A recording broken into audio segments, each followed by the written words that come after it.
All right, welcome in, hockey fans in the desert Southwest. You can see the smile on her face already. She loves talking hockey, and I always trap her when I can. I promised you the Sunday specials in September were going to be special. It's the start of our 5th year. I had to bring in Lyndsey Fry because I wanted to talk to people that were movers and shakers in the hockey world in the desert Southwest. How could I not talk with you? Welcome in. Thank you. Happy to be here. Love to see the Kachinas. Love to see the green and the logo out there. Love to see the building down at Oceanside. Girls hockey's on the rise. Absolutely. No, it's been super exciting. We went from, I think there were 3 or 4 girls teams last year between Lady Coyotes and the She Wolves, and this year we've got 9. So it's been crazy and exciting, and it's really positive as we look into the future for sure. All right, I want to talk past, present, future, so let's talk past first. I remember getting together with you with a medal around your neck, and we sat over at the Ice Den in Scottsdale. Now we're at in Chandler. Now we're at the Ice Den in Scottsdale. Way back when, you had a dream, you had a mission of what you wanted to do, and I'm saying way back when. It's like 4 years since I heard about this dream for the first time, but tell us a little bit about what that dream was and what you thought hockey could be for men, women, boys, and girls.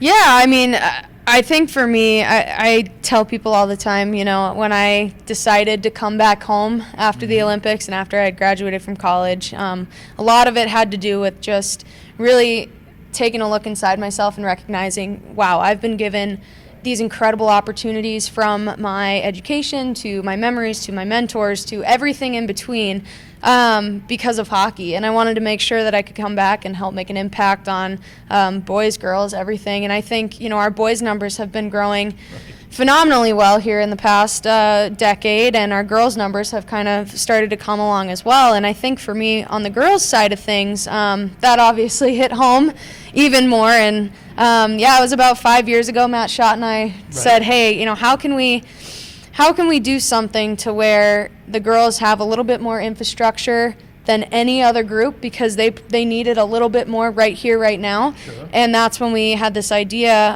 along with Natalie Rossi as well, how do we get the Coyotes involved? How do we get the professional hockey team here involved in girls hockey? And that was where we started this idea of what's now the Kachinas, which is a NHL team-backed girls youth hockey association. And so to see it from that idea 5 years ago to where it is now is pretty crazy, and all the time and effort and patience, frankly, that went into that 5 years has all kind of paid off, and we're excited. Everybody that lives in the desert Southwest and knows hockey knows your past. They know what you did on and off the ice. When I saw you, though, you were going like, I don't know. I don't know if this is really going to go or not. I know what I want to do, but there's so many variables, right? There's money, there's backing, there's ice time, everything that goes along with it. So when you think back to that time, what went right to get to where we are right now? Well, I think the first thing was, Matt and I were all gung-ho and excited, and we're like, all right, we're ready to go. A couple, young kids, I guess.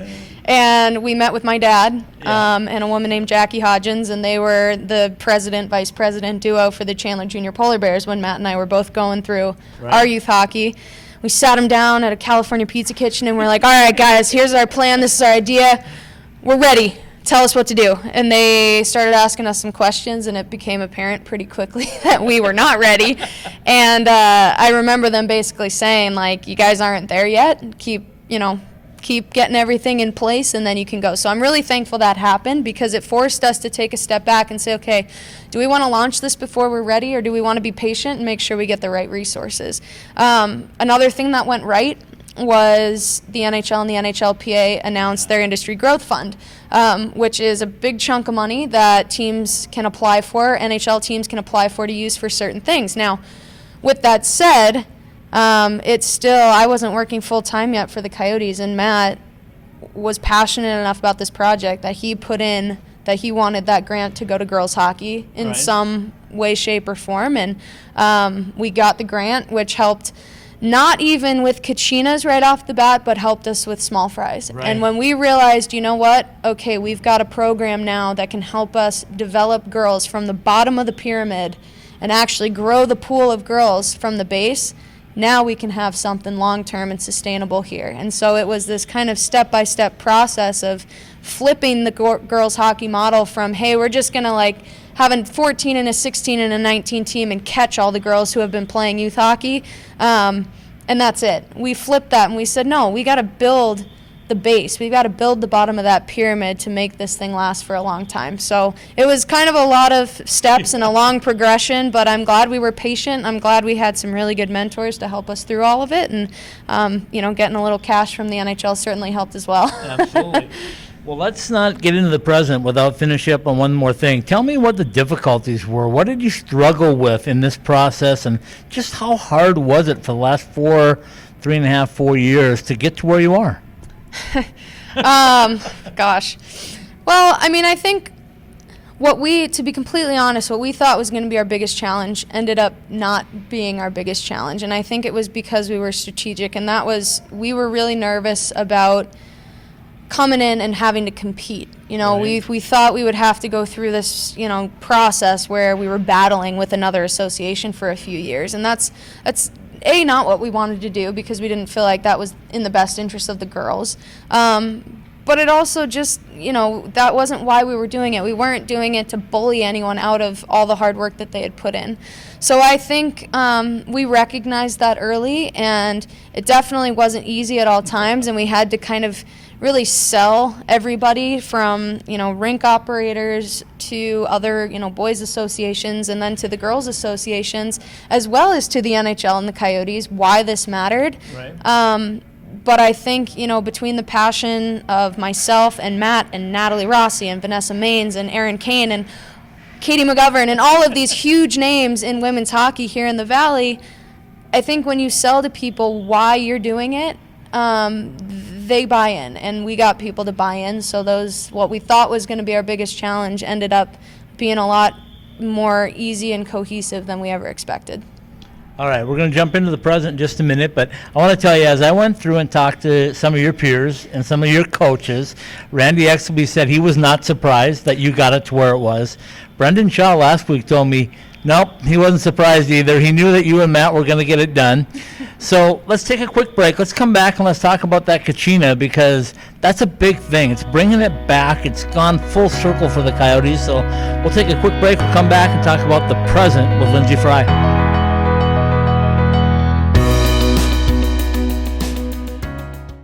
In 1998, Bell Road in North Scottsdale was barely more than desert landscape. Now, 20 years later, what a difference. Our programs have developed junior Coyotes and Arizona Bobcats hockey players, elite figure skaters, as well as skaters that just want to have fun. Our partners prepare you on and off the ice, and we entertain you in the newly restyled 18 Degrees. The Ice Den Scottsdale has been the official practice facility of the Arizona Coyotes and your home for hockey in the Valley. The Ice Den, your home for hockey, skating, and most of all, fun.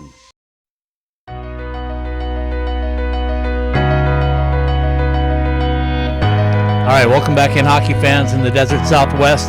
As I told you, it's our start of our 5th year. I didn't know if I'd be here after 5 years. I had a 10-year plan, but I didn't know how difficult it was going to be to do this. And when I say difficult, it's a labor of love, right? I love being out here. I love traveling. I love seeing all the different faces, and I love to try to make a difference. And that's why we did it, was because we wanted to spotlight people that maybe needed a spotlight turned on, and we wanted to grow the game of hockey in the Desert Southwest. And I say Desert Southwest, although primarily we're Arizona-based.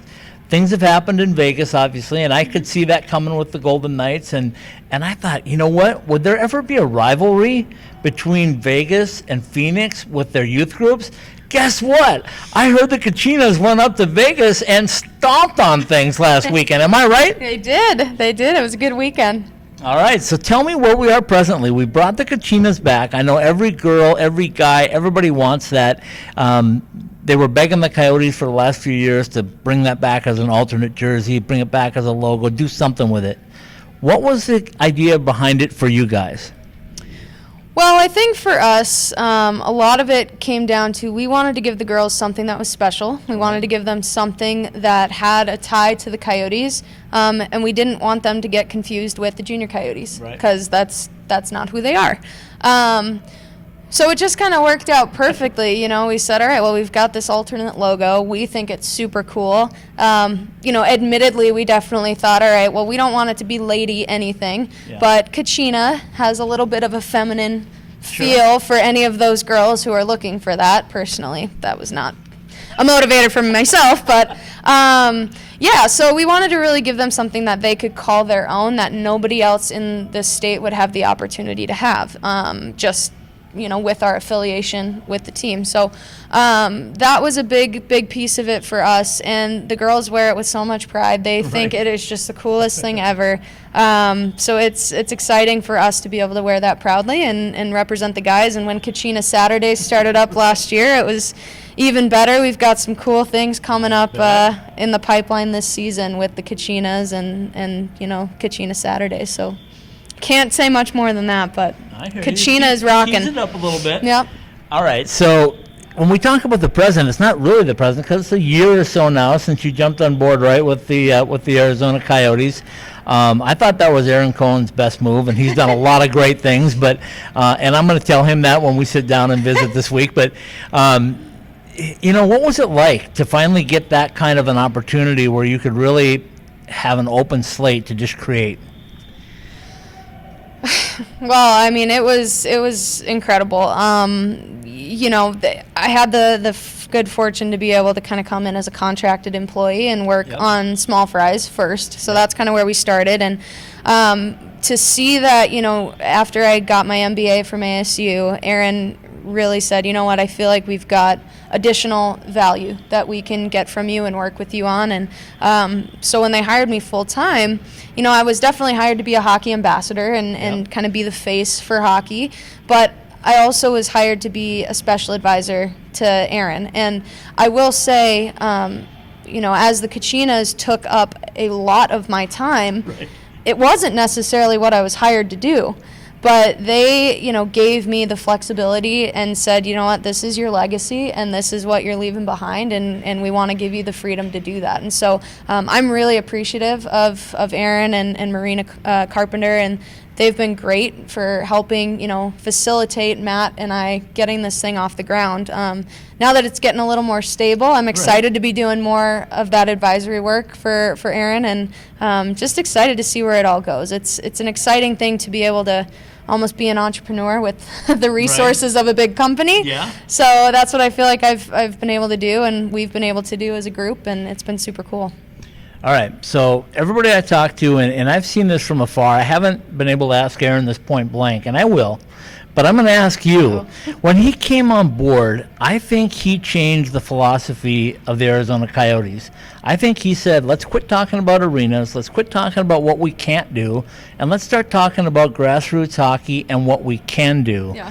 And I think that might be the biggest single moment in the whole time that the Coyotes have been here, that they finally just gave it up. Because as a member of the media, I can remember going into press conferences, 5-0 shutout for the Coyotes, and the first question was, hey, how'd you like the 5-0 shutout? Great, okay. Second question, when are you getting a new arena? When's it come to the east side? I mean, I was so tired of that as a media rep because I didn't want to hear that, and I don't think the fans did. I think the fans were frustrated. So tell me, did Aaron come in and say, kibosh the arena thing, or did he just bring his own philosophy in on what he thought would grow this? I mean, I'll let him speak for that, but, he definitely has been a huge advocate for making an impact in the community and growing our fan base, and his primary vision for doing that is being supportive of Matt and the entire hockey development team and myself, and making sure that we're building fandom through grassroots hockey. So he'll talk, I guarantee, about the 3 pillars. We gotta have a winning team, we've got to make an impact in the community, and we've got to grow our fan base. And I think that you're absolutely right. That's a different mentality, and he's taken that approach of, we got to control right now what we can control. And, now that we've got the new owner, who knows what's going to happen, but he's definitely taken that approach of community is everything, and if we don't have a community behind us, we're not going to be successful regardless of how many games we win. All right, my last topic on the present is everywhere I've gone in the desert Southwest this whole summer, NHL, AHL, women's hockey, men's hockey, NCAA, ACHA, everybody, 3 things have come to the forefront in every conversation: character, depth, and stability. And I think this is the first time in my 29 years here that I can say hockey has character, depth, and stability in the Desert Southwest. You say? Hey, I completely agree. I mean, I think for me, being relatively new to all of it, comparatively to 29 years, I'm at about 5. It's an exciting time, you know. The NHL team's getting some great trades. We got Kessel this year, which is exciting. You know, we've got some stability in our coaching and our ownership now and our leadership. And, you know, at the grassroots level, obviously, we just keep growing and growing. Little Howlers keep selling out every year. You know, the girls program is in a better position than it's ever been in history, and we've got, you know, some new ice going in. I think it's just an exciting time, and it's I think a tipping point to really solidify hockey in Arizona, and it's exciting to see. All right, let's take one final break. Let's come back and let's talk with our crystal balls out, so to speak. We'll talk about the future. I said 5 years. You said you're looking way past that. We'll be right back with Lyndsey Fry.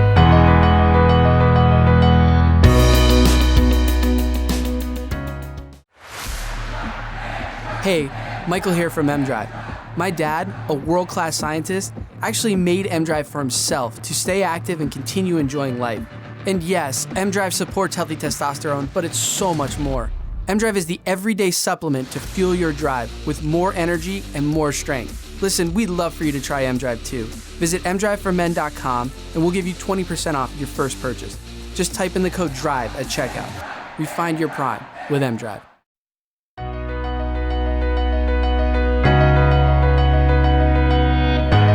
All right, welcome back in, hockey fans in the Desert Southwest, as we sit here in the Ice Den, Scottsdale.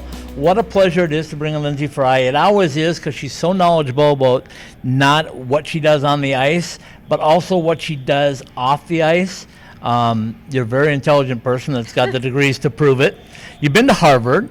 You got an MBA from ASU. So, I mean, those things are all good. Those are all in the past, though, right? We talked about the present. Let's talk about the future. All right. So let's start right here with, I made this bold statement about the NHL and the Desert Southwest. I said, Coyotes fans, get ready, because I believe that you're going to see a decade of perennial playoff hockey. What do you think? I mean, I sure hope so. I think that we are absolutely trending in the right direction. I think being as close as we were last year, some of the trades we had this year, and, you know, frankly, if we can keep everyone healthy, I see zero reason why we shouldn't be in the playoffs this year. And I think it, you know, the buzz around our office is it's going to happen. The buzz, I'm sure, at Hockey Ops is it's going to happen. And I'm sure in that locker room, those guys are hungry after what happened last year, being 1 point out, and they're ready to go as well. So I think between, you know, the vibe over at Gila River Arena and the excitement around the hockey community just in the state as a whole, I think we're going to get there, and I'm excited about it. Okay, when I moved down here 29 years ago, and then I went back to North Dakota for a little while in the middle of it, and I ran into a guy named Jared Olson, right? And Jared had just taken over the program in Minot, North Dakota, and he told me all about Arizona. And I said, hockey in Arizona? He goes, absolutely, and it's going to get good. And I said, okay. He goes, this was an opportunity for me that I couldn't pass up, coming back home and running everything in Minot. But he told me stories about what I could expect when I got back to Arizona. So when we got back here and I started looking, I thought, what's hockey like in Arizona? And I found everything was kind of on the down, except ACHA D1 hockey, which Greg Powers was getting ready to bring to a national championship. So in 2014, I sat down with him. I said, what's your future? He said, well, I got good news for you. We're starting an NCAA team. I almost fell off my chair because I didn't expect it, right? Now you've had a chance to do this, and you've seen women's hockey, and there's women's professional hockey, and you've seen and been a part of the Olympics and World Championships. Where do you see it 5-10 years down the road? How is women's hockey going to take their place, not only in the Desert Southwest, but in the world of hockey? Yeah, I mean, it's going to be interesting to see. It's in there's some interesting stuff going on at the national level with women's hockey right now. You've got the CWHL, which is the Canadian League that just folded. The NWHL, which is more of the American League, is still going on. But you've got a lot of the Olympians protesting from both countries right now that are now starting up this, Professional Women's Players Association, and they're going on tour playing their own separate games. So personally, I think it's all going in the right direction. I think the women are speaking up and they're saying what they need to say. And I think in the next 10 years, frankly, we're going to see some sort of professional women's entity, hopefully partnered. I don't want to say under, I want to say partnered with the NHL. Right. And, I hope it happens, because if you look at any other successful professional women's league, look at who they're partnered with. You look at soccer, you look at basketball. And so I think the good news is that, we're definitely in an era where it's all about girl power and women's empowerment and, women in sport especially. Right. So I think, it's all trending in the right direction, and I think we're going to see a successful women's hockey league here in the next 10 years for sure. All right, so tell me if I'm too early with this statement. When I look at teams, I talked to Coach Powers the other day, and he's going like, we need more stalls. We need more teams for our talented NCAA players. And then people go, yeah, it's about money, it's about Title IX, and I'm going like, okay, excuse me here, but Title IX, isn't that women's hockey? Couldn't you bring men's and women's hockey at the same time if you're going to bring a program in? Are we ready for that yet or not quite? I would say right here, right now, not quite. Okay. I'm definitely a realist, and I also understand the business aspects that go on. And the reason I say that is because, obviously what Greg is doing with the NCAA program there, it's an expensive thing, not necessarily because hockey's expensive, but, when I played in Boston, we drove everywhere we played. Yeah. His team doesn't drive anywhere, and hockey teams are big. It would be different if we were talking about a couple tennis players, but hockey teams are very big. So I think what's going to have to happen is, I think now that Greg and his team have proven that, hey, this can work out west. I'm hoping that California is going to start up some men's teams, and hopefully after all that happens, some women's teams will start to follow, because unlike the men's side, where they can, at least go to Denver to play. Our closest game, I think, would be, Minnesota or North Dakota. So it's, Not anymore. Yeah, they're not particularly close. So I think the women are a ways away. Unfortunately, it's still not a revenue-generating sport in almost any market for women's hockey. So just from the economic side of it, we're a ways away, but I don't think it's impossible, and I would absolutely love to see it come here. All right, at the Kachinas level, I know that you touch players all over the state of Arizona. They come from everywhere to be a part of it. So when I look into the future, I think there's one glaring spot that I see in the desert Southwest that's missing something. I think you know what I'm going to say, but it's Tucson, Arizona. They need an ice rink. Yeah. What would happen if they built a dual ice rink? And let's say this happened in 5 years. How big would things get? Because you have a kind of a pulse on the Tucson area too. How big would that be for hockey? I think it would be huge. I mean, Tucson's obviously got a population down there that's getting excited about hockey, not only from the Roadrunners perspective, but also from now you've got the junior Roadrunners for kids to play for. You've got the Wildcats down there with ASU. You've got inline hockey down there. So I think there's enough hockey buzz that it could definitely get big. And at the end of the day, all these teams here in the Valley get tired of playing each other. So I'm sure they'd love to play some competitive Tucson teams down there as well. But, anytime we put in new ice, we seem to find a way to fill it in 5 to 10 years. And so I think Tucson's no exception, and they could absolutely do that. And we've actually done, on the girls' side, we've done a few small fries clinics down there. So that's been super fun to see. They've got an up-and-coming girls population down there. So we'd love to get a Kachinas Tucson team and see how that could work. And so. All right, let's go right back to wrap things up where we started with the Kachinas. Okay. You know where your numbers are right now, right? On the men's side at ASU and ACHA, when they had 120-plus players trying out for their D1 ACHA team, what's the Kachinas going to look like in 5 years? How many girls are going to be in this program? Well, I can tell you this much. We are currently with 9 teams only capturing between 20 and 30% of the girls who are registered with USA Hockey playing here. So there is a lot of potential for us to capture more. Until there's more ice, it's going to be difficult for our elite program to grow until we've got more ice availability. But our goal is in the next 5 years, we want to have girls teams at 8U, 10U, 12U, and 14U in the 4 house leagues around the valley. That's how we want to grow our base. That's how we want to get bigger, and that's how we want to kind of access some of those girls who right now we aren't having in our program. So if we do that in the next 5 years, add 4 teams at 3 more rinks around the valley, I mean, right there you're looking at another 180 kids that we could have. So it's, like Power says, brick by brick, and we're taking the same mentality. So we're trying to go one step at a time. We don't want to go bigger than we're capable. We've learned a lot from being patient, and we're going to continue to do that. All right, folks, you heard her, Lyndsey Fry. She's not only the ambassador for the Coyotes, she's an ambassador for hockey in the Desert Southwest. You will never outlive my First Lady of Arizona Hockey name that I put on you about 4 years ago. And thanks for living up to it, because every time I see you, you're doing something positive. And thanks for stepping in and spending some time with us as we get ready for year 5. Yeah, absolutely. Thank you, and congratulations on 5 years. Thank you.